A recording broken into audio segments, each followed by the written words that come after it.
Hey, this is Bob Buckley, bringing you a Frontline Disc Golf form review. Today we are doing a backhand review for Josh Smith. We got Josh on the right here. We got Dan Brooks Wells on the left. I'm going to go ahead and play their form through slowly, and then I'll back it up and I'll review.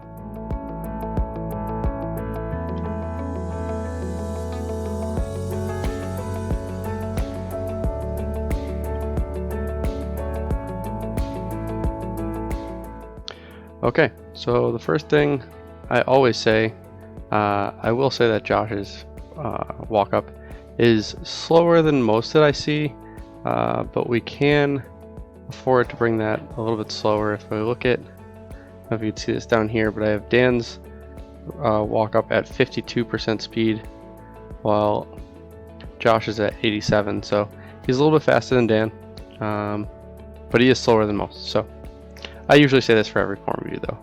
Slow down, speed does not equal distance. So the first thing I notice when I'm going through is that barely started the walk up and Josh is already looking away from his target. If you notice on the left hand side, Dan Brooks Wells is looking at his target all the way through until his shoulder, his front shoulder, does not allow him to look at the target any longer. Let your shoulders move your head away from the target.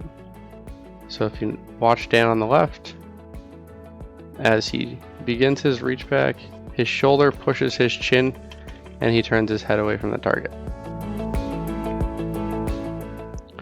That's the first thing to work on. Next thing I notice is that as Josh takes his second step of his X step, you'll notice that he comes and he lands on his heel. This is one of the most common things I see when I'm doing form reviews. You'll notice Dan,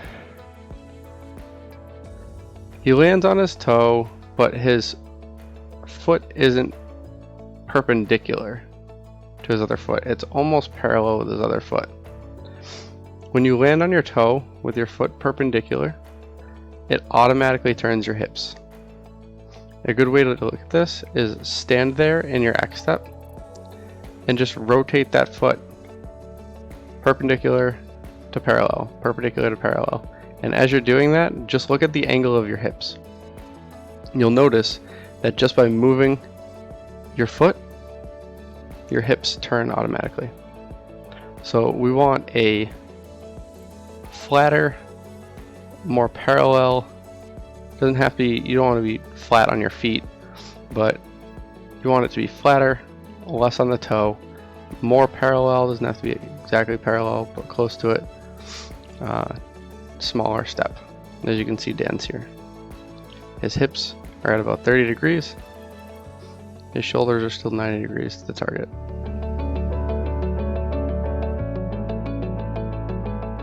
Reach back timing. So what I look for in reach back timing is as your front foot or your dominant foot comes out of the X step, I look to see if that's when you begin your reach back. So as this dominant foot comes forward, you'll notice that Josh's hand is moving at the same speed and the same rate as his foot in the opposite direction, which is perfect. That's what we like to see. And then as Josh's foot steps down, we like to see that Josh's reach back is at its peak position. So we like to pretend that there is a line here that you're walking. We want to see that this reach back is perfectly on the line. From here, it looks like it's a little low, which isn't awful, it's not bad. I can't tell if it's a little inside or not. If he's not directly on this line, what happens is when you pull through, you end up rounding. So, as you're practicing, make sure when you're doing your reach back, that your reach back is straight back on this imaginary line. And whether you know it or not, you draw an imaginary line on the tee pad the second you start your walk up. So once you actively determine where your imaginary line is, when you're walking it, look down as you're into your reach back and make sure that that reach back is in a direct line to where you want to throw the disc.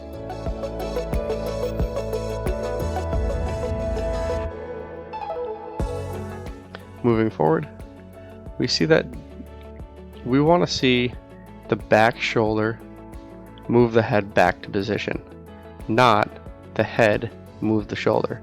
As you can see here, it looks like Josh is leaning his head into his shoulder and leading his throw with that head. If you watch Dan here on the left, you'll notice as he throws, his head stays in one spot and his head doesn't turn until his back shoulder gets to his chin and pushes again. It doesn't actually touch his chin, but you get the point. His head doesn't turn until he's following through with that back shoulder. What this does is it's not allowing you to stay square target and get into that power pocket. You'll notice as Dan comes through, he's able to keep his shoulder square, which allows him to get into this power pocket right here. Power pocket is where all the spin from the disc come and where all your power comes from as well. Last thing I'm going to talk about is what we see right here with Dan. It's called the power pocket. I like to call it breaking the glass because I like to imagine that there's a glass window right here, and as I try to get people to understand that they need to come out with their elbow in order to shatter that window.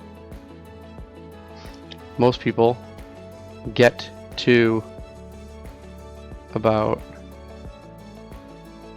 here. Oops, sorry. Get to about here